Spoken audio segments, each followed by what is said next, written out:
अस्सलाम वालेकुम बच्चे, कैसे हैं सब लोग? होप सो सब ठीक होंगे।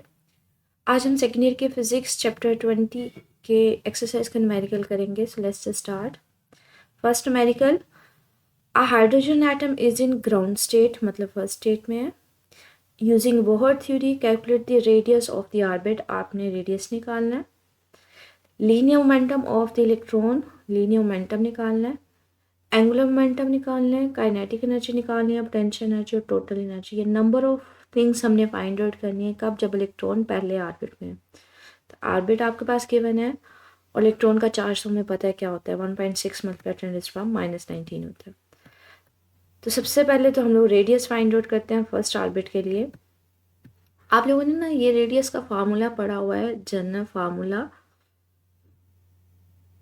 हाइड्रोजन के केस में, या फिर आपने इसका जो जनरल फार्मूला पढ़ा हुआ है वो ये भी पढ़ा हुआ है। 1 सेकेंड, ये वाला आप ये याद कर लें या ये कर लें। ये हम लोगों ने ना जनरल फार्मूला पढ़ा था इसी चैप्टर में कि अगर आपको ऑर्बिट का पता हो तो आप इस वाले फार्मूले में एन की जगह ऑर्बिट की वैल्यू पुट ऑन करके निकाल सकते हैं उस ऑर्बिट के लिए रेडियस क्या निकलेगा। अगर फर्स्ट ऑर्बिट के लिए निकालना तो यहाँ पे 1 लिखे, 1 का स्केल लेके उसको इसके साथ मल्टीप्लाई करें तो फर्स्ट ऑर्बिट की वैल्यू आ जाएगी 0.053 नैनोमीटर। या आप इसका ये वाला जनरल फार्मूला भी इस्तेमाल कर सकते हैं। फर्स्ट ऑर्बिट है, एन की जगह 1 लिख लें, एच प्लैंक्स कांस्टेंट है, 4 भी कांस्टेंट है, पाई की वैल्यू हमें पता है 3.14 होती है, के बी कांस्टेंट है, 9 × 10⁻⁹ मैस ऑफ इलेक्ट्रॉन है वो भी कांस्टेंट है, ई चार्ज ऑफ इलेक्ट्रॉन है। सबकी वैल्यूज पुट ऑन करके आपके पास वही आंसर आ जाएगा 0.053 नैनोमीटर या फिर 0.53 × 10⁻⁻10 मीटर। तो इस सारे के सॉल्व करने की निस्बत प्रेफरेंस यही रखें कि आप इसके थ्रू इसको सॉल्व कर लें, मतलब ये जनरल फॉर्म याद रख लें, ठीक है। नेक्स्ट आपने वेलोसिटी फाइंड, हमने ये ना वेलोसिटी का ये फार्मूला पढ़ा हुआ है, general formula 2πk² /nh। First orbit है तो एन की जगह 1 आ जाएगा, बाकी 2 कांस्टेंट है, पाई भी 3.14 है, के की वैल्यू भी कांस्टेंट है, 9 × 10⁻⁹ ई चार्ज ऑफ इलेक्ट्रॉन है which is also constant and H is also constant. सबकी वैल्यूज पुट ऑन करें, पहले इसका स्क्वायर ले लें, 1.6 का स्क्वायर लें, 10⁻⁻19 का मतलब स्क्वायर होता है, मतलब उसका 2 से मल्टीप्लाई करते हैं, -28 हो जाएगा, बाकी नीचे वाला फैक्टर उसी तरह से। अब इसको सॉल्व करने का वे यही है कि जो आपके पास विदाउट पावर वाली उन सबको मल्टीप्लाई करते हैं, 2 को 3.14 के साथ, 9 के साथ, 2.56 के साथ, पावर्स को लैदा से डील कर ले, -38 + 9। अब जो भी इन सबको मल्टीप्लाई करके आंसर आया उसको 6.63 से डिवाइड कर दो, ये वाली पावर ऊपर जाके प्लस में हो जाएगी, ठीक है। तो ये आपके पास आंसर आ जाएगा। लीनियर मोमेंटम निकालना है फर्स्ट ऑर्बिट के लिए, तो मोमेंटम किसके इक्वल होता है, एम वी के।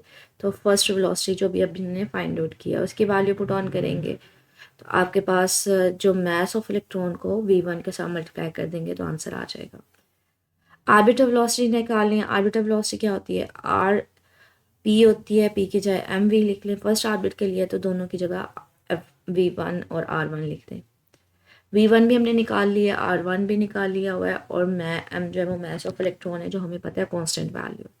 सबको मल्टीप्लाई करेंगे तो आपके पास आंसर आ जाएगा। काइनेटिक एनर्जी का फार्मूला क्या होता है, 1/2mv²। फर्स्ट ऑर्बिट के लिए तो V1 अभी हमने फाइंड आउट किया है वो ले लें, मैस ऑफ इलेक्ट्रॉन है 1/2 कांस्टेंट, सबको सॉल्व कर लें, मतलब इसका स्क्वायर लेके बाकी इसके साथ मल्टीप्लाई कर लें तो काइनेटिक एनर्जी आ जाएगी। काइनेटिक एनर्जी बच्चे आपके पास जॉल में आएगी। अगर आपने उसको इलेक्ट्रॉन वोल्ट में कन्वर्ट करवाना है तो इसको डिवाइड कर देंगे 1.6 × 10⁻⁻19 के साथ। पोटेंशियल एनर्जी फाइंड आउट करनी है तो पोटेंशियल एनर्जी के लिए ये हमने फार्मूला पढ़ा हुआ है कि इसके ऊपर RN होता है, जनरल फॉर्म।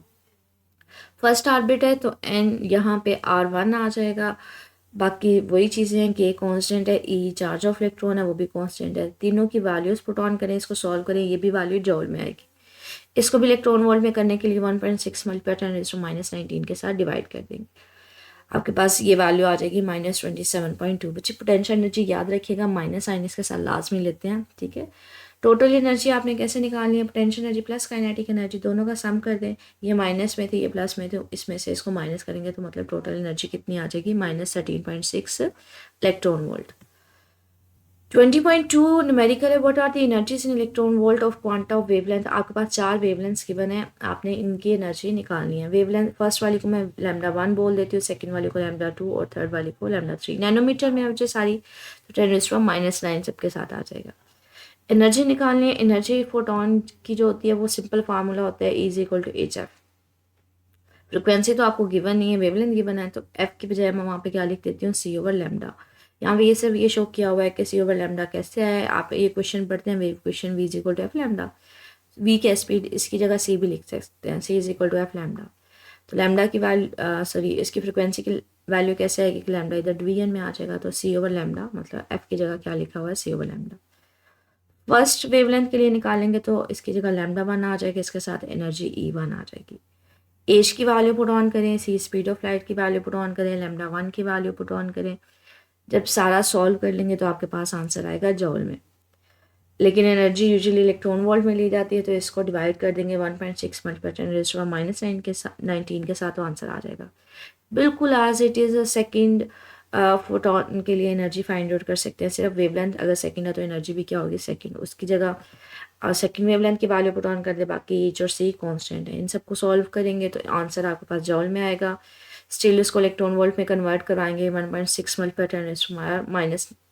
10⁻⁹ है, मुझे ये सॉरी मिस्टेकनली लिखा गया -14, ये 19 -19 के साथ डिवाइड कर देंगे।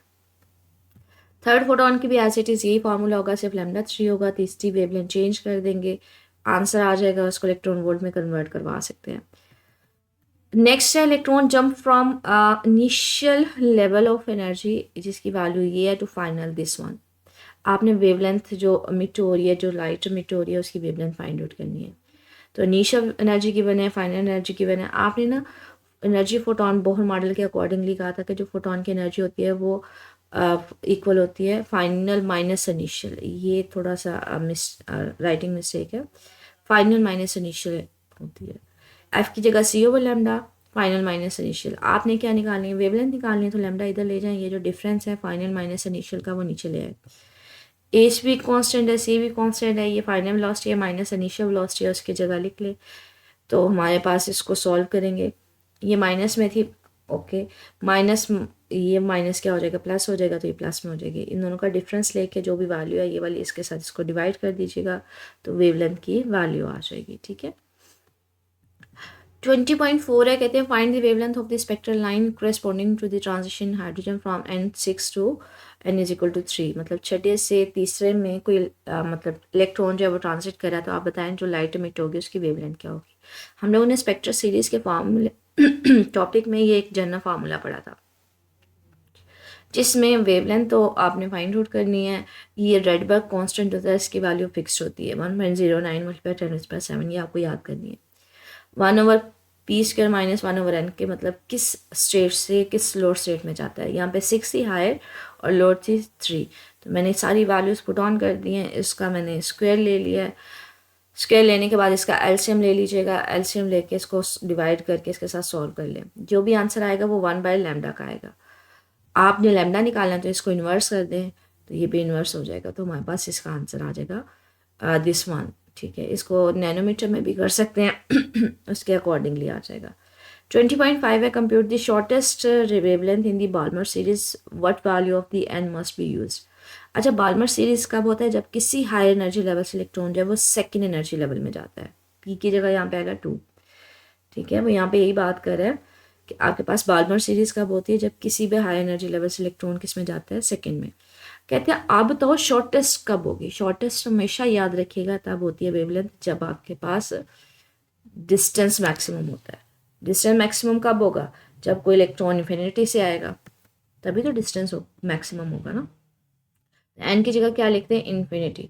इन्फिनिटी 1/∞ क्या होता है, 0 होता है, तो ये टर्म 0 हो जाएगी। बाकी 1/2 स्क्वायर बच जाएगा। 1/2 का स्क्वायर क्या होगा, 1/4। 1/4 डिवाइड कर दें या इसको ऐसे ही रहने दें, दिस वन डिवाइडेड बाय 4। अब आपने तो वेवलेंथ निकालनी थी, इसका भी इन्वर्स ले लें, इसका भी इन्वर्स ले लें, तो ये 4 ओवर आ जाएगी ये वैल्यू। इसको डिवाइड कर लीजिएगा तो आपके पास वैल्यू आ जाएगी। ठीक है, तो इसका मतलब है शॉर्टेस्ट के लिए डिस्टेंस मैक्सिमम होना चाहिए, और वो कब हो सकता है, जब कोई इलेक्ट्रॉन इन्फिनिटी से आए। नेक्स्ट है, कहते हैं calculate the longest wavelength of radiation for the pattern series. अब पहले तो ये देखिए पैचन सीरीज होती क्या है, जब किसी हाई एनर्जी लेवल से इलेक्ट्रॉन जो है वो किस लेवल में जाए, थर्ड वाले में। लॉन्गेस्ट वेवलेंथ कब होगा, जब डिस्टेंस शॉर्टेस्ट होगा। डिस्टेंस कब होगा, जो उसके साथ वाला लेवल होगा शॉर्टेस्ट। तो यहाँ पे एन की जगह क्या ले लेंगे हम लोग, 4 ले लेंगे, ठीक है। जितना डिस्टेंस कम होता है उतनी वेवलेंथ हमारे पास ग्रेटेस्ट होती है।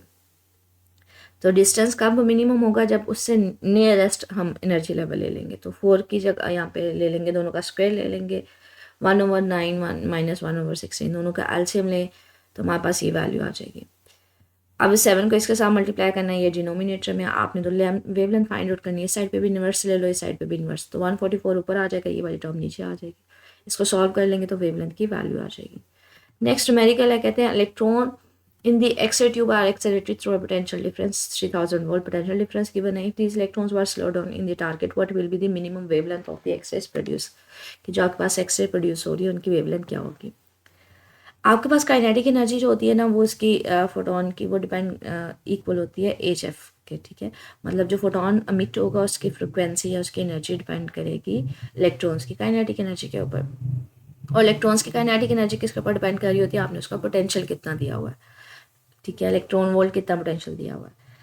अब दोनों साइड्स पे काइनेटिक एनर्जी और राइट साइड्स को इक्वल कर दें तो ई वी किसके इक्वल आ जाएगा, एच एफ के। एफ किसके इक्वल होता है, सी और लैम्डा के इक्वल होता है। जब फ्रिक्वेंसी मैक्सिमम होगी तो वेवलेंथ क्या होगी, मिनिमम होगी। अब आपने वेवलेंथ फाइंड आउट करनी है, इधर डिवाइड हो रहा है, इधर जाके मल्टीप्लाई हो जाएगा, तो इसको डिनोमिनेटर में ले आए तो क्रॉस मल्टीप्लाई कर दिया, ये इधर चला गया, ये इधर चला गया। एच भी कॉन्स्टेंट है, सी भी कॉन्स्टेंट है, पोटेंशियल डिफरेंस आपको गिवन है, ई चार्ज ऑफ इलेक्ट्रॉन कॉन्स्टेंट है। सबकी वैल्यूज पुट ऑन की हैं, सॉल्व किया, इसको पावर्स को लहदा से सॉल्व कर लीजिएगा, बाकी कैलकुलेटर्स के थ्रू कर लें, आपके पास मिनिमम वेवलेंथ की वैल्यू आ जाएगी।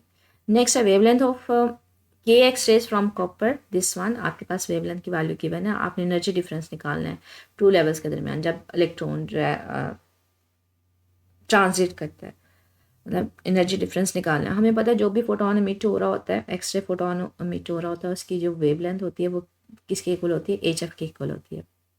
सॉरी, एनर्जी एच एफ के इक्वल होती है। फोटोन की एनर्जी का फार्मूला ही हमने पढ़ा हुआ है। एफ की बजाय यहाँ पे क्या लिख लें, सी ओवर लैम्डा लिख लें।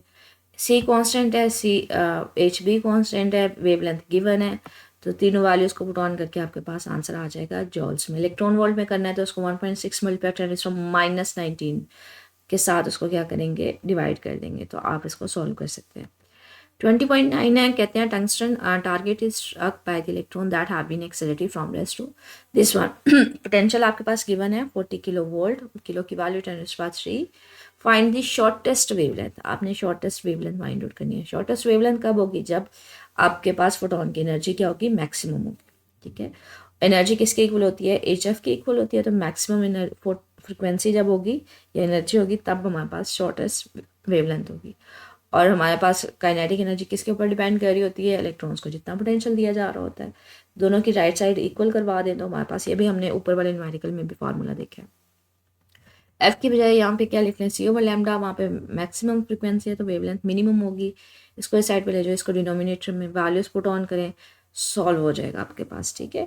20.110 है, कहते हैं the orbital electron of hydrogen moves with speed, आपके पास स्पीड गिवन है। Find the value of the quantum number associated with the electron, आपके पास बताओ ये कौन से हमारे पास जो एन है ये कौन सा नंबर है, मतलब कौन सा ऑर्बिट है। अब आपके पास ऑर्बिट का पता चल गया, आप बताओ कि रेडियस क्या है। रेडियस का पता चल गया तो आप बताओ एनर्जी क्या है इस ऑर्बिट में। सबसे पहले तो मुझे ये नंबर फाइंड आउट करना है किसी भी ऑर्बिट में जिसमें हमारे पास ये स्पीड है इलेक्ट्रॉन की, वो बताएं ऑर्बिट कौन सा है। तो जनरल फार्मूला इस्तेमाल करें वेलोसिटी का किसी भी nth ऑर्बिट में। अब हमने n नंबर फाइंड करना है तो n इधर ले जाएं और ये नीचे ले आएँ। 2π/k² ये सारे फैक्टर कांस्टेंट है, h भी कांस्टेंट है, v हमें गिवन है वेलोसिटी किसी भी n नंबर के लिए। तो मैंने सबकी वैल्यूज पुट ऑन किया, उसको सॉल्व किया, 3.99 अप्रॉक्सीमेटली 4th ऑर्बिट है, तो ऑर्बिट का पता चल गया। अब हमने रेडियस निकालना है अगर ऑर्बिट चौथा है, तो उसके लिए मैंने कहा था ये जनरल फार्मूला यूज़ कर लीजिएगा, याद कर लीजिएगा। यहाँ पे 4 लिखे, 4 का स्क्वायर जो भी है उसको इसके साथ मल्टीप्लाई कर दें तो आपके पास आ जाएगी 4th ऑर्बिट का रेडियस आ जाएगा। ये इतना लंबा चौड़ा प्रोसेस करने की ज़रूरत नहीं है, ठीक है, ये सारा करने की। अब चौथे ऑर्बिट में एनर्जी फाइंड आउट करनी है, उसके लिए हमने ये जनरल फार्मूला पढ़ा हुआ, -13.6 डिवाइडेड बाई n²। n की बजाय यहाँ पे 4 का स्क्वायर ले लें तो जो भी आंसर आएगा उसको डिवाइड कर दीजिएगा। तो ये भी लंबा चौड़ा प्रोसेस करने की ज़रूरत नहीं है। जनरल फॉर्म है ना, उसकी शॉर्टेस्ट फॉर्म उसको याद कर लीजिएगा। आपके न्यूमेरिकल यहाँ पे ख़त्म हो गए। इससे रिलेटेड बच्चे स्टिल कुछ पूछ रहा हूँ तो मेरे से कमेंट सेक्शन में पूछ लीजिएगा। ओके, अल्लाह हाफिज़।